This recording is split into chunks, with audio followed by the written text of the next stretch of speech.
Hi Sisam! So for today's mini vlog, after namin mag-duty, nagpunta kami ng mga ka-office ko kung saan merong Anli Wings. At dito nga pala kami napunta sa May Libertad, Pasay. Pagdating namin dito, para pala siyang food hub guys. Recommended din pala ito ni Orlin dahil galing na siya dito. At dito nga kami napunta sa Saucy Wings.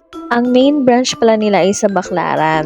For only 299, meron na kayong Anli Wings na 16 flavors. Kaya kung gusto nyo tikman yan guys, sulit na sulit yung 299 pesos nyo. Dinadayo talaga to dahil pagdating namin, punuan pa siya sa taas. Kaya kung group kayo pupunta, pwede naman kayo magpa-reserve. At dahil birthday ni Kayla, nakalibre siya ng Anli Wings. Kaya kung birthday mo, pwede ka mag-celebrate dito. Naka-shawarma rice pala sila dito guys. So meron silang maanghang at hindi maanghang na shawarma rice. At nilapag na ngayon 16 flavors of Anli Wings namin. Since mahilig ako sa maanghang, recommended ko din yung mga Anli Wings nilang may spicy flavor, yung medyo maanghang.